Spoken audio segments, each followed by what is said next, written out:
Assalamu alaikum, I'm Dr. Junaid Jahangir Abbasi, and today we have a 1.5-year-old girl. She's a very cute girl, and she presented to me with bleeding from gums. And this was the only complaint that इसके मसूड़ों से थोड़ा थोड़ा खून आता है. When I took history in detail, I came to know that there is a history of easy bruisability. अक्सर उसके जिस्म पे नील भी पड़ जाते हैं. And there was no history of prolonged bleeding after an injection. But there was a history of intracranial bleed during neonatal life. When I examined the child, there was no hepatosplenomegaly, no lymphadenopathy, and there was not an evidence of bleeding from any other side like vaginal bleed or urethral bleed or parectal bleed. So I suspected some bleeding disorders. But before that, going into the detail of that bleeding disorder, let us talk to the mother. Assalamu alaikum ji. आप ये बताएंगी कि इसको क्या जब आप मेरे पास आए तो क्या इसको तकलीफ थी? इसके दांतों में से खून आ रहा था. दांतों में से खून आ रहा था.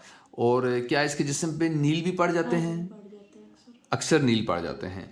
इस तरह का मसला आपके ख़ानदान में किसी और बच्चे को भी है? किसी को. ठीक है. आपके कितने बच्चे हैं? 3 बेटियां मेरी, ये तीसरे वाली. 3 बेटियां हैं. अच्छा. और आप और आपके हस्बैंड आपस में कज़न भी लगते हैं? फर्स्ट कज़न है. अच्छा. So this is a consanguineous marriage and she has 3 girls और बाकी दोनों ठीक हैं वो. And only this girl is having this issue. So I suspected some bleeding disorder and I advised a PT APTT, and I was very surprised that the PT and APTT both were deranged. Rather, not only the PT and APTT were deranged, but the TT, the thrombin time, was also deranged. So you can see that report that the PT shows failure to clot. Then the APTT also shows failure to clot. And the TT, which is thrombin time, also shows failure to clot. So if a patient has PT prolong, APTT prolong, and then the TT prolong, we think of either fibrinogen deficiency or we think that patient might be getting heparin, because only 2 things can lead to prolongation of TT along with PT and APTT, and that is either fibrinogen deficiency, which is factor 1 deficiency, or heparin. Now, since the child was not getting heparin at all, so we thought of only fibrinogen deficiency. Now, let me tell you what is fibrinogen actually. If you look at this figure, this figure shows extrinsic system and intrinsic system and a final common pathway. So, fibrinogen is actually factor 1. This is fibrinogen. Fibrinogen is important because if there is fibrinogen, it gets converted into fibrin. अगर fibrinogen नहीं होगा, fibrin नहीं बनेगा तो clot नहीं बनेगा.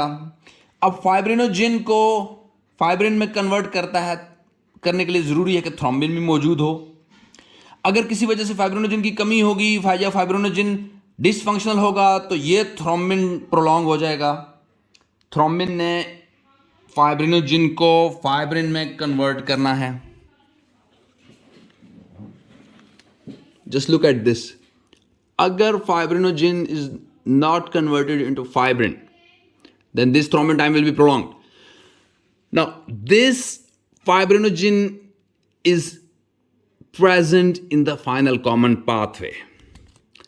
We all know कि अगर extrinsic system में कोई प्रॉब्लम हो तो PT prolong हो जाता है, intrinsic system में कोई प्रॉब्लम हो तो APTT prolong हो जाता है. अब इस कंडीशन में चूंकि फाइनल कॉमन पाथवे में प्रॉब्लम है तो पीटी भी प्रोलॉन्ग होगा, एपीटीटी भी प्रोलॉन्ग होगा और टीटी भी प्रोलॉन्ग हो जाएगा. This is the point I want to teach you. I told the parents about the disease और मैंने उनको बताया कि इस बच्चे को चोट से बचा के रखना है. अगर चोट लग जाए, खून बहना शुरू हो जाए तो फिर इसको फैक्टर 1 लगवाना है. और अगर factor 1 मौजूद ना हो, so you can give either FFPs or cryoprecipitate. This thing should be learned that if you don't have the availability of factor 1, then you can give FFPs because the plasma half-life of fibrinogen is 2 to 4 days. So treatment with either FFPs or cryoprecipitate is also effective. And you should also know the hemostatic level of fibrinogen. The hemostatic level of fibrinogen is more than 60 milligrams per deciliter. And you should also know this thing that how much one bag of cryoprecipitate contains fibrinogen. So you need to remember that each bag of cryoprecipitate actually contains 100 to 150 milligram of fibrinogen. I repeat, each bag of cryoprecipitate actually contains 100 to 150 milligram of fibrinogen. So if you are confused that whether this is dysfibrinogenemia or afibrinogenemia or it is heparin deficiency, then you can do reptilase test. If there is the reptilase time is prolonged, that actually shows that heparin is not there. If the reptilase time is not prolonged, that dysfunction can be produced by heparin. In order to conclude, the child is having factor 1 deficiency, which is called fibrinogen deficiency. Fibrinogen deficiency के साथ बच्चे normal जिंदगी गुजारते हैं. ज़रूरत इस बात की होती है कि जब कभी उन्हें चोट लगे तो उनको फैक्टर 1 दिया जाए. अगर फैक्टर 1 नहीं है तो FFPs या cryoprecipitate दिए जाएं.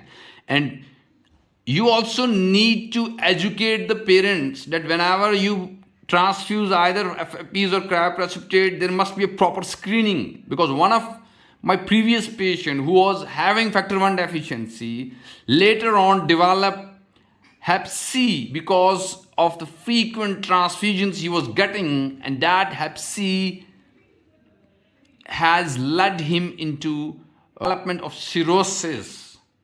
So it must be monitored that those blood products which the children are getting, not in this disease but in every disease, that the blood must be properly screened. With this, thank you so much. I hope this video will help you in understanding what is factor 1 deficiency, how it presents, and how we are going to treat it. Thank you.